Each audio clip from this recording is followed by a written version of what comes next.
दोस्तों, बिहार की सियासत में इन दिनों हलचलें कुछ ज्यादा ही तेज हो गई है। राहुल गांधी का सोमवार को बिहार का ये साल का तीसरा दौरा केवल पलायन रोको नौकरी दो यात्रा का हिस्सा नहीं है, बल्कि इसके जरिए कांग्रेस कई परतों वाली सियासी बिसात बिछा रही है। दरअसल राहुल गांधी का दलितों और युवाओं को लेकर मुखर होना कोई अचानक आया भावनात्मक फैसला नहीं, बल्कि एक रणनीतिक सोच का हिस्सा लगता है। फरवरी की यात्रा में विशेष रूप से दलितों पर फोकस और अब कन्हैया कुमार की यात्रा में भागीदारी, दोनों कदम कांग्रेस की जातिगत और वर्गीय राजनीति में नए समीकरण बिठाने की कवायद का हिस्सा है। राजेश कुमार जैसे दिग्गज दलित नेता को बिहार कांग्रेस की कमान सौंपी और अगड़ी जाति के कन्हैया कुमार को प्रमुख चेहरा बनाना ये दिखाता है कि पार्टी अब सामाजिक संतुलन साधने की कोशिश में लगी है। कांग्रेस को इस बात का बखूबी अंदाजा है कि अगर उसे राजद के साथ रहते हुए अपनी ताकत दिखानी है, तो पहले उसे अपने संगठन को जमीन पर मजबूत करना है। कांग्रेस चाहती है कि बिहार विधानसभा चुनाव में सीट बंटवारे से पहले वह यह दिखा दे कि वो केवल आरजेडी की बी टीम नहीं है, बल्कि स्वतंत्र वोट बैंक और मुद्दों के साथ मैदान में है। यही वजह है कि 243 सीटों पर सक्रियता दिखाई जा रही है। लेकिन सवाल ये है कि क्या कांग्रेस की ये कवायद असल में लालू की पार्टी को घेरने की रणनीति है या बीजेपी की अगुवाई वाले एनडीए को चुनौती देने की?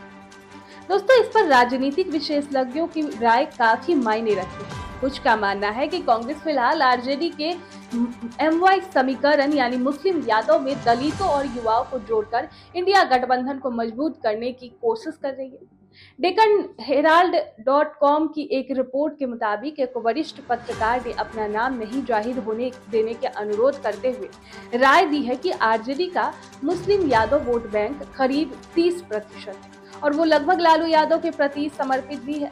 अगर इसमें दलित वोट भी शामिल हो जाए तो जो कि पहले कांग्रेस के साथ हुआ करता था, तो इंडिया ब्लॉक का वोट प्रतिशत बहुत ही मजबूत हो सकता है।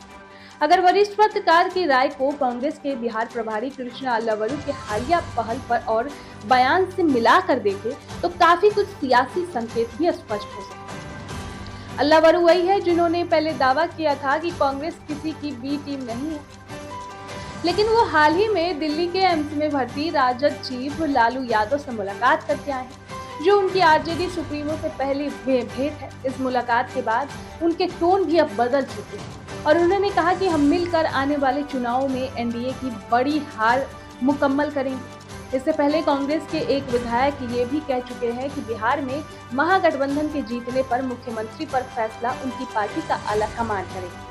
बहरहाल कांग्रेस की यात्रा नव सक्रियता आरजेडी के लिए भी एक सिग्नल है कि अगर उनके सीटों पर नरमी नहीं दिखाई, तो पार्टी गठबंधन से बाहर जाकर भी अपने दम पर चुनाव लड़ सकती है। इस सबके बीच असली चुनावी चुनौती ये रहेगी कि कांग्रेस इन दौड़ों और नारों को वोट में कैसे तब्दील कर पाती है, क्योंकि जमीनी हकीकत यही है कि बिहार में उसकी संगठनात्मक उपस्थिति अभी भी ना के बराबर है। कांग्रेस को केवल जातीय समीकरण या चेहरे ही नहीं, बल्कि ठोस नीति और लगातार जमीनी संघर्ष से अपने खोए जनाधार को वापस लाने की जरूरत है। खैर, इस पर आपकी क्या राय है? कमेंट बॉक्स में हमें जरूर बताएं।